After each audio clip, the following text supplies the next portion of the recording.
para el chascarrillo con sus declaraciones, ¿no? Santiago Krill, el que dijo, escucha Andrés Manuel, si tocas a uno, nos tocas a todos. Pues esa oposición es la que tendrá que verse las caras con la ciudadanía nuevamente, así como en el 2018 el pueblo, la gente de a pie tendrá la última palabra de acuerdo a ese plan C que anunció el presidente Andrés Manuel López Obrador en algún momento en la mañanera y que hoy recuerda el secretario de Gobernación Adán Augusto López Hernández en su tuit, doctora. Sí, Vicente, pues mira, ahorita con el caso del licenciado Krill, pues yo creo que está mucho en la tónica esta de tratar de confrontar o de rivalizar, quererse poner al tú por tú, a rivalizar con el presidente, y yo creo que pues ya es medio caricaturesco, porque fíjate que yo creo que ese tiempo en que eventualmente, hasta por momento histórico, pues podría haber sido, ¿no?, la oposición, pues ya para nada, ya no coincide, y en realidad pues es una forma de tratar de aprovecharse ahora sí que de la fama del otro. Entonces yo lo que veo aquí es una parte muy desdibujada de parte de la derecha en general. Santiago Krill pues repitiendo un discurso que ya no viene, ya no coincide con mucho de lo que la propia oposición está tratando de construir. Ahora, ojo, preocupante, con este discurso que pone en la mesa la señora Lili Telles, que ya es como mucho más contundente y que los va a obligar a ellos, ay, mira qué fea foto le pusieron ahí a esta mujer, pero fíjate que los va a obligar y los va a jalar hacia un punto que es peligroso, porque de ahí es un punto de no retorno, Vicente, porque en el momento en que empiezan a hablar ya con este discurso internacional de la derecha, ya no pueden volver, y por lo menos en el caso de Santiago Krill, pues no lo ha cruzado, pero si no lo cruza tampoco va a tener adeptos, porque lo que está disputando es justamente el liderazgo de esa oposición, pues digo yo que desdibujada, porque pues no se ve nadie más, y Lili Telles pues se va posicionando. Entonces, pues lo que yo veo ahí es más bien algo que abre un escenario mucho más amplio de esas incipientes candidaturas, discursos, pero también, insisto, preocupantes en términos del tipo de puntos, de demandas, de consignas que van levantando, que son de la derecha internacional, Vicente. Y ahí entran temas delicados porque hay mucha intolerancia y fíjate que mucha incapacidad de reconocer que entre más derechos, en algún momento uno nos toca, uno nos beneficia, y no quiere decir que de manera directa, sino a nuestro entorno, a nuestra gente querida, al contexto en el que vivimos, a la época de la cual somos como generación, ¿no?, como humanidad. Y entonces esta cosa de querer acotar los derechos, de querer reducir ideas como las que ahora ya se multiplican, las familias, no, la familia, dice la señora Telles, en su idea de su pequeño mundito que no reconoce pues la diversidad en que vivimos ya. Entonces, me parece que Krill se desdibuja. Qué bueno que le contestó así el presidente, así diciendo, oye, a mí que, ahora sí que conmigo qué, ¿no? Vete a dar la pelea por otro lado, pero sí creo que hay que estar, pero bien a las vivas, bien atentos, no dejar pasar con, digamos, estos discursos así como anécdota, porque en el fondo entrañan un nivel de peligrosidad para nuestra sociedad que puede estar envenenada por estas cosas en las cuales, pues al final de cuentas, no benefician a nadie y nadie sale bien librado de esos discursos, Vicente. Prepárense porque van a gritonear, tirar sombrerazos con esto del plan C, que casi estoy seguro, como andan muy sin brújula y despistados en la oposición, ni prestaron tanta atención cuando lo mencionó el presidente. Pero ahora, mi querido Norman, pues se viene la grande. ¿Con qué comentario damos? ¿Con qué comentario vamos de tu parte, con tu opinión en esta tercera ronda, mi querido Norman? Bueno, pues el plan C está definido. Me parece que el plan C es un poquito el resultado del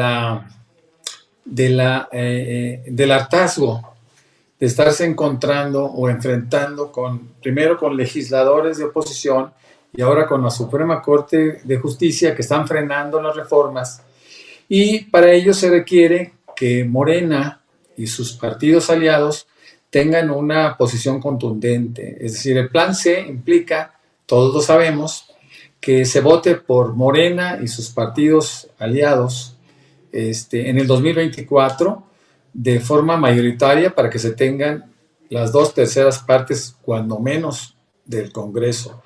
Esto con el propósito de poder realizar los cambios que el país demanda, ¿no? Que el país requiere.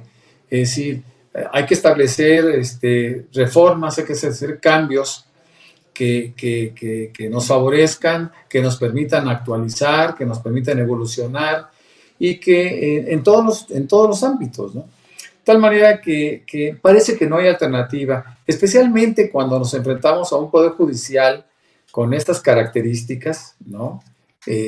Que se defienden entre sí, que defienden sus cotos de poder, que defienden sus privilegios de una manera burda, pero que se aprovechan eventualmente de las circunstancias. Hay que decirlo, en el primer tramo del presidente López Obrador se tenía la mayoría y se pudieron hacer los cambios constitucionales de una forma clara y sencilla, ¿no? Casi sin oposición de la oposición. Pero en 2021, en donde ellos logran tener una posición diferente, una posición ciertamente de minoría, hay que decirlo siempre, la oposición sigue siendo minoría, pero la 4T no tiene todavía, o en este caso no tiene las 2/3 partes. Entonces, ¿qué hay que buscar con el plan C? Bueno, pues hay que buscar esa mayoría para poder seguir avanzando como país y seguir haciendo pues justicia y seguir planteando posiciones que benefician a las mayorías. Acuérdense que la derecha pues toda la vida ha trabajado para una minoría, ¿no? Recuerden que desde 1786 en la constitución en aquel acto constituyente de la República Francesa, bueno, de la Cámara del Congreso Constituyente francés, pues se planteó lo que era la derecha y lo que era la izquierda. Y en este caso no ha cambiado mucho, ¿no? La derecha siempre ha defendido privilegios de unos cuantos y la izquierda está siempre buscando el cambio, la rebeldía, para poder lograr beneficios, insisto, para las mayorías. Ese es el sentido de la izquierda. Entonces, bueno, pues en este caso simplemente tenemos que entender la necesidad de ejecutar ese plan C a la perfección. Querido Hamlet, vamos a cerrar con tu comentario en esta tercera vuelta. Gracias, Vicente. Pues se requiere esa reforma constitucional, no solamente para tratar el punto de la Suprema Corte, tenemos un problema grave también desde los jueces inferiores, los jueces de distrito. Ustedes habrán escuchado, nuestra audiencia, en muchas ocasiones que se paralizó un tramo de la obra, por ejemplo, del Tren Maya, o la refinería de Dos Bocas, o el aeropuerto de Santa Lucía, o ciertos programas de estudio, o decisiones del presidente de la República publicadas en acuerdos o decretos. Pues esto lo puede determinar una sola persona, un juez de distrito. En otras ocasiones es el Tribunal Electoral del Poder Judicial de la Federación, ya sea en sus salas regionales o en la sala superior. Y a veces en acciones de inconstitucionalidad, pues es la Suprema Corte de Justicia de la Nación. Entonces, en realidad, se requiere una cirugía mayor a nuestro Poder Judicial. Hay un tema que creo que no debemos de rehuir. La Suprema Corte, y lo saben los jueces, es un órgano político. Incluso le puedes preguntar a magistrados de circuito que tienen muchísimos años en la judicatura. Oiga, magistrado, ¿a usted le gustaría ser ministro de la Corte? No, hombre, eso es para políticos, no es para juristas. Entonces, que salgan con el cuento de que es un tema eminentemente jurídico, pues es falso. Ellos tienen una ideología y está bien que la tengan. Cualquiera puede tenerla en este país. Lo malo es que no asuman que es una postura ideológica y que intenten disfrazarla como un aspecto jurídico. La Suprema Corte de Estados Unidos, por ejemplo, cuando regula temas relacionados ahora, por ejemplo, con la interrupción del embarazo, Roe versus Wade, que fue una sentencia pues, que tenía décadas, ¿no? Y ahora una Suprema Corte que está integrada mayoritariamente por conservadores, le da un giro a esa determinación y con el pretexto del federalismo empieza a soltar la atribución entre las entidades federativas de Estados Unidos. Pues la realidad es que las Supremas Cortes toman ese tipo de decisiones de carácter político. O sea, a la par de la reforma, lo que necesitamos es que en la Corte estén personas como Loretta Ortiz. Yo la verdad es que quiero felicitarla por su congruencia, por su trabajo, por su esmero y porque no le da pena, no le da vergüenza quedarse en la minoría. Para ella, pues no es importante perder una votación 9-2, sino ser consistente y estar del lado correcto de la historia. Yo hoy lamento mucho que el ministro Saldívar no haya acompañado a la ministra Loretta Ortiz y a la ministra Esquivel. Ojalá hubieran quedado 8-3 con el apoyo del ministro Saldívar, quedó 9-2 la votación, pero necesitamos más ministras y ministros como Loretta, y en los próximos años se van a renovar varios asientos en la Suprema Corte, además de lo que se puede hacer desde la reforma constitucional, Vicente. Y por aquí me llegó una alerta de dos medios de comunicación, uno nacional y uno internacional, que el PRI en su asamblea acaba de avalar la extensión de la dirigencia de Alejandro Moreno hasta pasadas las elecciones de 2024. Qué bueno. Favor que nos hacen. Sí, no. Autogol.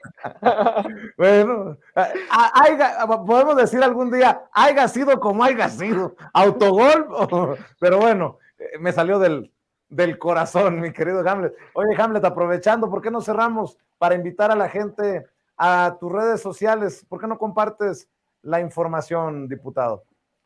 Muy buenas noches, me encuentran en Twitter como Hamlet-Almaguer, todas las demás redes sociales Hamlet Almaguer. Mañana vamos a estar en la sesión de la Comisión Permanente, muy atentos antes a lo que diga el presidente de la República en la conferencia matutina y a su llamada también con el presidente Biden de Estados Unidos. Buenas noches a Norman, a la doctora Leticia y a toda la audiencia y por supuesto a ti, Vicente, muchas gracias por el espacio. Gracias, Hamlet. Querido Norman, ¿en dónde te leen, en dónde te apoyan a ti? Bueno, ahí me pueden encontrar muy fácilmente en Twitter como Norman F. Pearl, también en Facebook con el mismo nombre, y me pueden leer en 4 portales. Por ejemplo, Manifiesto 21 MX, Los Reporteros MX, La Lupa MX y Reporte 32 MX. Ahora hay un artículo especial sobre la imposibilidad de Santiago Krill, lo mismo que Felipe Calderón, de haber ganado alguna elección en su vida.